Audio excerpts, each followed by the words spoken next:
আসসালামু আলাইকুম। রুবায়েত ভিভি চ্যানেলে আপনাদের স্বাগতম। গাইস, আমি আজকে আপনাদের সাথে শেয়ার করব ভুনা খিচুড়ি রান্নার রেসিপি। আমি এখানে 1 কেজি চাল নিছি, পরিমাণ মতন ডাল নিছি, ধনিয়া পাতা নিছি, পেঁয়াজ কুচাই নিছি, রসুন কুচাই নিছি, মরিচ কুচাই নিছি, একটা মাংসের খিচুড়ির মশলা নিছি, সস নিছি, জিরা বাটা নিছি, পেঁয়াজ বাটা নিছি, হলুদের গুঁড়ো নিছি, মরিচের গুঁড়ো নিছি, টেস্টি সল্ট নিছি, আদা নিছি, রসুন বাটা নিছি, তেজপাতা নিছি, এলাচ নিছি, দারচিনি নিছি। তো পরিমাণ মতন যতটুক লাগে আমার 1 কেজি চাউলে অতটুক পরিমাণ নিছি। আমি এখানে 1 কেজি গোশ নিছি। তো এই উপকরণগুলো আমি নিয়ে নিছি।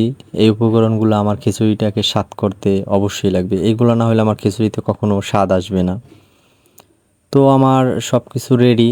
এখন আমি রান্না করার জন্য প্রস্তুত নিতেছি। তো এই তো আমার প্যানটাকে গরম করে নিলাম। এখন পরিমাণ মতন তেল দিয়ে দিতেছি, যতটুক পরিমাণে 1 কেজিতে লাগে। তো ওইভাবে তেল দিয়ে দিতে হবে পরিমাণ মতন। এটা খিচুড়িটা রান্না করতেছি আমরা আমাদের গ্রামের পদ্ধতিতে।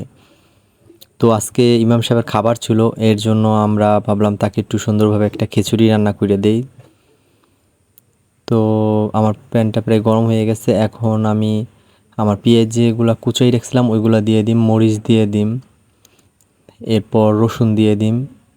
এইগুলা সব দিয়ে আমার এগুলাকে ভাজা ভাজা করতে হবে যতক্ষণ বাদামি কালার না আসে। তো অতিরিক্ত ভাজা যাবে না, যেহেতু এগুলার সাথে আমার গোশ অ্যাড করে কষাইতে হবে। এর জন্য পরিমাণ মতন যতটুক ভাজার পরিমাণ অতটুকুই ভাজতে হইবে। যে তো আমার এখন চলতেছে, ভাজা চলতেছে। এই তো প্রায় কাছে আসতেছে ভাজা। এই তো প্রায় বাদামি কালার চলে আসছে। তো লাড়াচাড়া দিয়ে দিতেছি। তো কাঁচাই গেছে। আপনারা সবাই এইভাবে ট্রাই করুন, কিন্তু অনেক স্বাদ দেবে খিচুড়ি। রান্না করে একবার খেয়ে দেখুন এইভাবে। আমি যে প্রক্রিয়া আজকে আপনাদের শেখাইতেছি, এই প্রক্রিয়া রান্না করে দেখুন, খুবই স্বাদ আসবে আপনার খিচুড়ি রান্না করলে। তো আমার প্রায় ভাজাতেছি একটু ভালোভাবে, কেননা বাদামি কালার করতে হবে। একটু সময় নিয়ে ভাজতেছি, এভাবে একটু সময় নিয়ে বাদামি কালার ভাজবেন। আমি এর সাথে একটু তেজপাতা, 4টা তেজপাতা, তারপর এলাচ,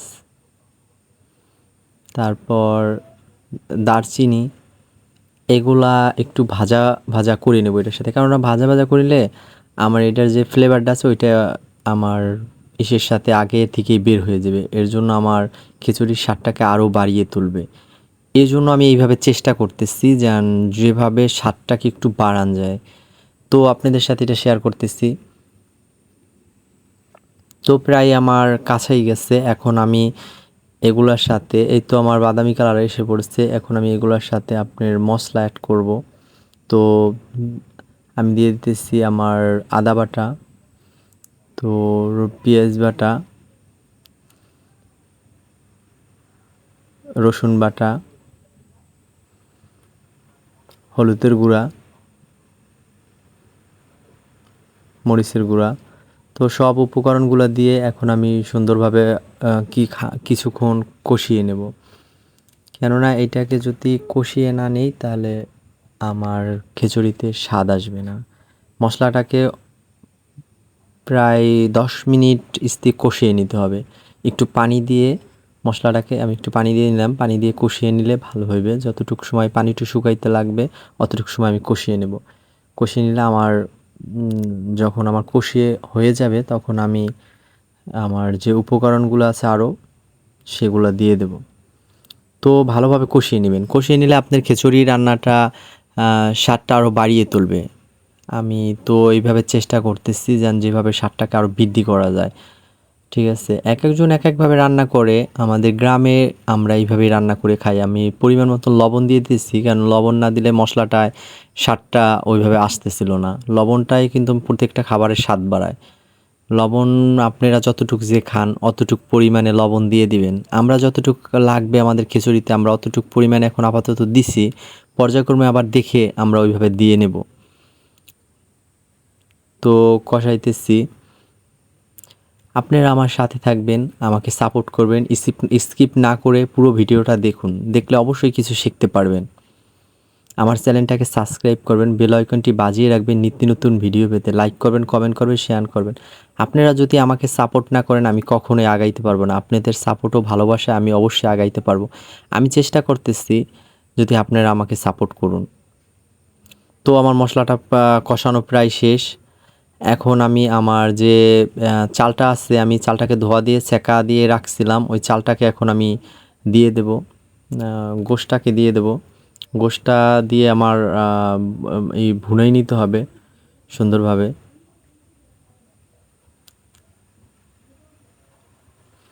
তো গোশটা আমার প্রায় দেওয়া শেষ। এখন আমি এই গোশটাকে পুরোপুরিভাবে সুন্দরভাবে কষিয়ে নেব, কেননা গোশটাকে যদি আমি কষাই একটু সেদ্ধ করে না নিই তাহলে খিচুড়িতে কিন্তু ওরকম স্বাদ আসবে না। এর জন্য গোশটাকে অনেকটা সময় আপনার কষাই নিতে হবে। আমার গোশ কষানো প্রায় কাছেই আসছে। গোশটাকে এভাবে কষাইবেন।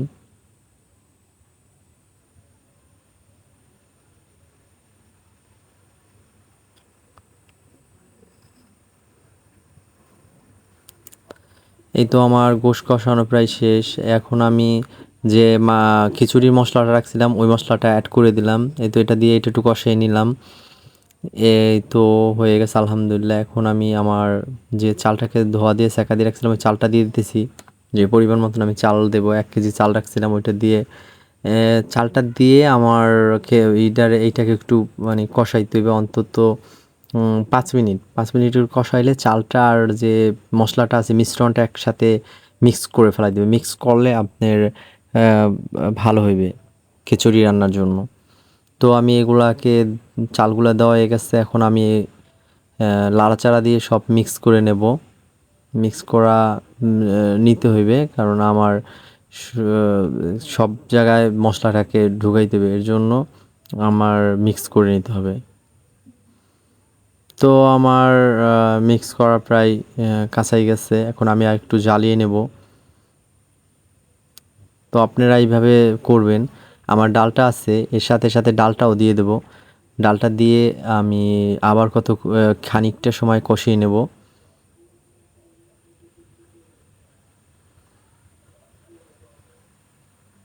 তো আমার ডাল দেওয়া শেষ। এখন আমি করব, কষিয়ে নেব। তো ডাল ভালোভাবে পানি ছেঁকে ওইখান থেকে দিয়ে নিলাম। এখন আমি কষিয়ে নেব, কিছুক্ষণ সময় কষিয়ে নিতে হবে। আপনারা স্কিপ না করে পুরো ভিডিওটা দেখুন, কিছু শিখতে পারবেন আমি মনে করি। আমি চেষ্টা করি আপনারা যেন ভালো কিছু পান আমার থেকে। আমি আপনাদের ভালো কিছু দেওয়ার চেষ্টা করি। জানি না কতদূর দিতে পারি, আমার চেষ্টা আমি করে যাব আপনাদের যতদূর। আমি ভালো কিছু দেওয়ার চেষ্টা করব সব সময়ের জন্য। তো আমার প্রাণ এই কষানো শেষ হয়ে গেছে। এখন আমি এইখানে তো যতটুক পরিমাণে পানি লাগে সেই পরিমাণে আমি এখানে পানি অ্যাড করে দেব, যে আমার খিচুড়িটা সেদ্ধ হয়ে সুন্দরভাবে ঝরঝরা হইবে এরকম পরিমাণে পানি দিয়ে আমি আমার খিচুড়িটাকে করে নেব। তো প্রায় হয়ে গেছে। এখন আমি আমার খিচুড়িটা ভিজার পরিমাণ মতন এখন পানি দিয়ে দিতেছি। তো এই যে পরিমাণ মতন পানি দিতেছি। আপনারা যখন রান্না করবেন, আপনারা যতটুক চাউলের রান্না করবেন অতটুক চাউলের অনুযায়ী যতটুক পানি লাগে অতটুক পানি দিয়ে নেবেন। আমি একটু পানি দেওয়ার পর নিচে যেন লেগে না যায় এর জন্য লাড়াচাড়া দিয়ে আলগা করে নিলাম।